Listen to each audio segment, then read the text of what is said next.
এই তিনটে প্রশ্ন রাখা হয় শম্ভুজি রাজের কাছে ঔরঙ্গজেবের তরফ থেকে।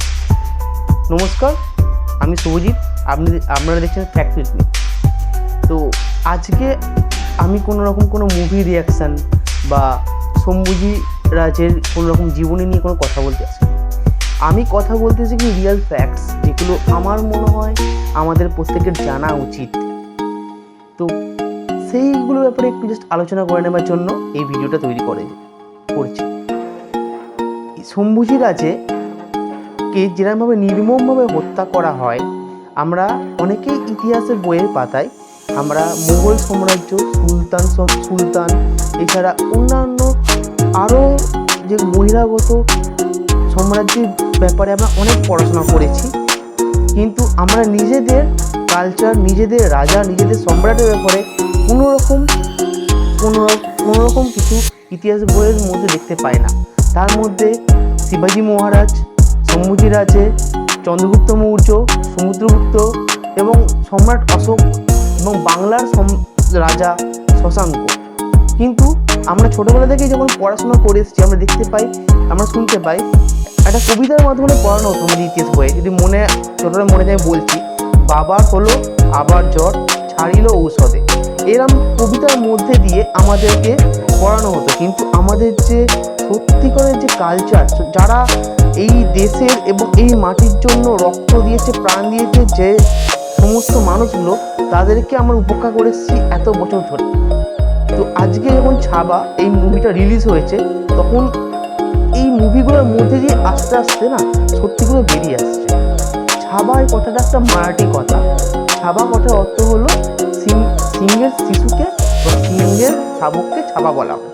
তো শিবাজি মহারাজকে আমরা সিংহ যদি তুলনা করি, তাহলে শম্ভুজি রাজা এবং শম্ভুজি মহারাজকে যথারীতি উপযুক্ত পুত্র হিসাবে তার সিংহের শাবক বা ছাবা বলা যেতে পারে।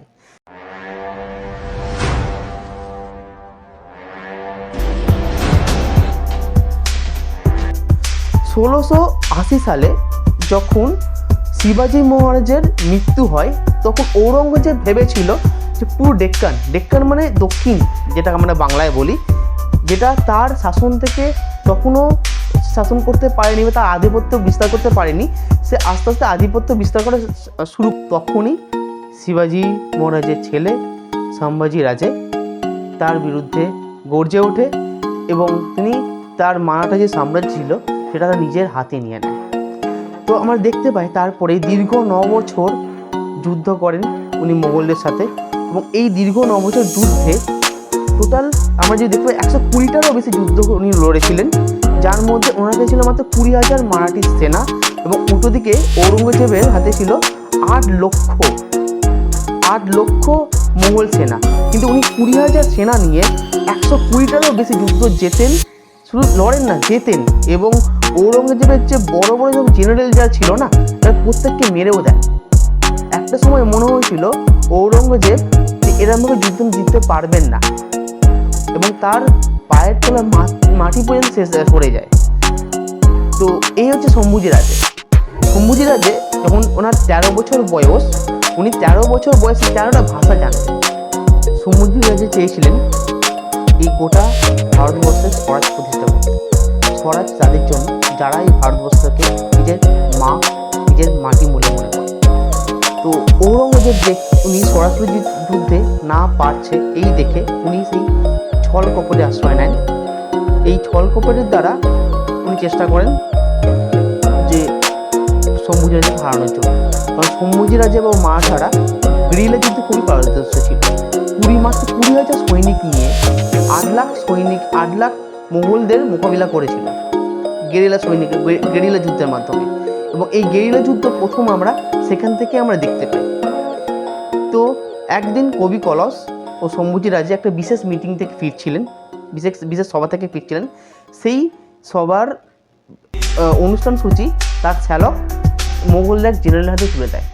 সেই সময় গিয়ে তাকে ধরা হয়, যে সময় শম্ভুজি রাজে এবং কবি কলস দুজনে ছিলেন এবং তাদের কাছে কোনো অস্ত্রশস্ত্র বা কোনো বাহিনী ছিল না।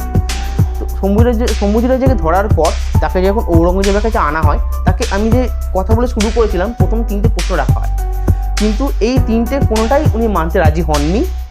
এবং এই জন্য ওনাকে 40 দিন খুবই বাজেভাবে অত্যাচার করা হয়। আমরা দেখেছি তার একে একে তার হাতের নখ উপড়ে দেওয়া হয়, তার এক এক করে আঙুল কেটে দেওয়া হয় এবং তার চোখে গুঁড়ো লঙ্কা পর্যন্ত ঢেলে দেওয়া হয়।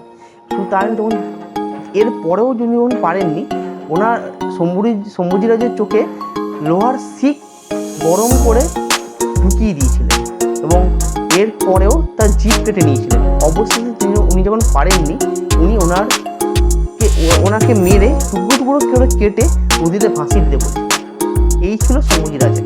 আজকে আমার এই সিনেমাটা রিলিজ হয়েছে বলে আমরা দেখতে পাচ্ছি এই ইতিহাসগুলো আমার চোখের সামনে আসছে, কিন্তু কতটুকুই এই ইতিহাসটা আমাদের বইয়ে থাকে, আমরা কতটুকুই পড়ি আমাদের ইতিহাস বই। কোনোরকম না ওয়েস্ট বেঙ্গল বোর্ড, না ICSE বোর্ড, না CBSE, কোনোরকম বোর্ডেই আমরা এই সিলেবাসগুলো দেখতে পাই না। তো আমার ভিডিওর মাধ্যমে এটাই বলার উদ্দেশ্য যে আমাদের রিয়েল হিরো যারা এই মাটির জন্য লড়েছে, যারা এই দেশের জন্য লড়েছে, যারা নিজের স্বরাজ্যের জন্য লড়েছে, বা যারা নিজের ধর্মের জন্য, নিজের কালচারের জন্য লড়াই করেছে এবং নিজের জীবনকে উৎসর্গ করেছে, তাদের জীবনী এবং তাদের ইতিহাস যেন আমাদের ইতিহাস বই রাখা হয়। এবং আপনারা চেষ্টা করুন আমার ভিডিওটা লাইক করে বা শেয়ার করার জন্য, যাতে এই বার্তাটা সমস্ত মানুষের কাছে পৌঁছায় এবং আগামী প্রজন্ম জানতে পারে কে ছিল শম্ভুজিরাজে। আমি আমার ভিডিওর মধ্যে দিয়ে শম্ভুজিরাজের কোনো জীবনী বা কোনো মুভি রিভিউ দিতে চাইনি। আমি কিছু ফ্যাক্ট যেটা বলতে চাইছি, এটা ইতিহাস বইয়ে নেই, কিন্তু যেটা থাকা উচিত বা দরকার। নমস্কার।